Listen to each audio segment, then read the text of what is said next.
बिहार में कल यानी 6 नवंबर को पहले चरण का मतदान है, लेकिन इस वोटिंग से कुछ घंटे पहले ही कांग्रेस सांसद राहुल गांधी ने अब तक का सबसे बड़ा राजनीतिक आरोप चुनाव आयोग पर लगा दिया है। प्रेस कॉन्फ्रेंस से पहले कांग्रेस ने अपने ऑफिशियल एक्स हैंडल पर पोस्ट करते हुए लिखा, hydrogen bomb loading.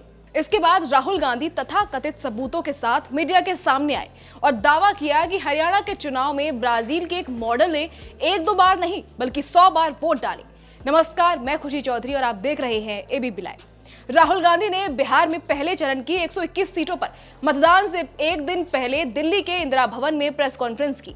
Rahul Gandhi ने चुनाव आयोग और बीजेपी पर गंभीर आरोप लगाए। उन्होंने कहा कि मुख्य चुनाव आयुक्त ने देश की जनता से खुलेआम झूठ बोला। सुनिए। लीगली उसका नाम 5 बार आ रहा है। वो इस एक बूथ में वहां वोट कर रहा है, वो यहां पे एक बूथ में यहां कर रहा है, एक बूथ में वहां। कहां से ट्रेनिंग? तो अगर वोटर लिस्ट ही करप्टेड है और voter election commission voter list का ही प्रयोग कर रहा है चुनाव को खत्म करने के लिए, तो कोई ट्रेनिंग से कुछ नहीं होगा और कोई पार्टी नहीं कर सकती। राहुल गांधी ने चुनाव आयोग पर आरोपों की झड़ी लगा दी। आरोप लगाया कि जो फर्जीवाड़ा हरियाणा में हुआ वही इस बार बिहार के चुनाव में होगा, यानी बिहार में भी वोटर लिस्ट में धांधली हुई, मतदाता सूची लास्ट मोमेंट पर दी गई, वोटरों के नाम काटे गए, वोटर लिस्ट से छेड़छाड़ की गई। अपने प्रेस कॉन्फ्रेंस में राहुल गांधी ने बिहार के कई वोटर्स को मंच पर बुलाया और दावा किया कि इनके नाम वोटर लिस्ट से काट दिए गए हैं। पूरे के पूरे परिवार के नाम वोटर लिस्ट से हटा दिए गए। हमारे साथ में ऐसा सरकार कर रहे हैं जो कि कहने लायक नहीं है। पूरे परिवार का वोटर लिस्ट से नाम हटा दिया गया है। इसके पहले हम लोग सितंबर में जानकारी मिला तो जमा किए डॉक्यूमेंट्स, फिर उसके बाद 2 महीना के बाद फिर से हम जमा किए बीओ वालों के पास।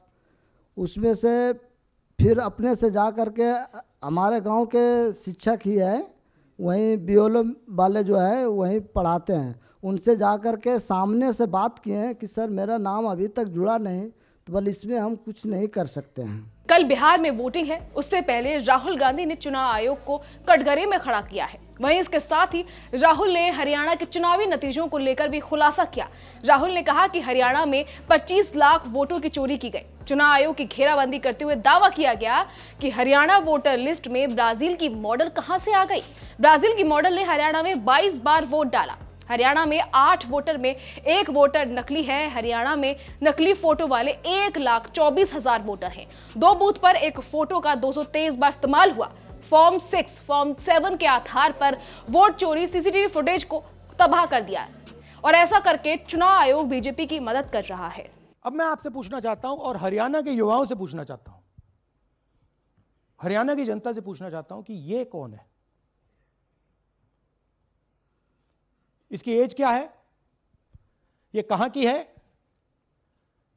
इसका नाम क्या है?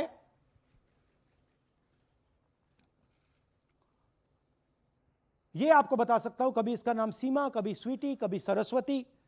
22 बार हरियाणा के युवा, अच्छी तरह सुनिए, 22 बार 10 बूथ में इसको वोट देने का मौका मिलता है। 22 बार 10 बूथ में राय असेंबली में वोटर लिस्ट पे है। कहां की है? ब्राजील की है। हरियाणा की नहीं है, हिंदुस्तान की नहीं है, ब्राजील की है, मॉडल है। हरियाणा की वोटर लिस्ट पे है। चेक करना है तो वो उस पे आप उसको स्कैन कर दीजिए, देख लीजिए। इससे क्या पता लगता है? इससे पता लगता है कि ये सेंट्रलाइज्ड ऑपरेशन है। क्यों? क्योंकि ये 10 बूथ में इसकी फोटो आती है। इसका मतलब ये बीएलओ का काम नहीं है। ये सेंटर से डेटाबेस में ये डाला गया है। ब्राजील की महिला। हालांकि बीजेपी ने राहुल गांधी के आरोपों को खारिज करते हुए कहा कि राहुल बिहार चुनाव नतीजों से पहले ही अपनी हार का ऐलान कर रहे हैं। बीजेपी का आरोप है कि राहुल गांधी चुनाव आयोग को बदनाम करने की साजिश कर रहे हैं। अगर उनके आरोपों में दम है तो कोर्ट क्यों नहीं जाते, अपनी बात पर श्वेत पत्र क्यों नहीं जारी करते। हालांकि राहुल गांधी अपने दावे पर टिके हुए हैं।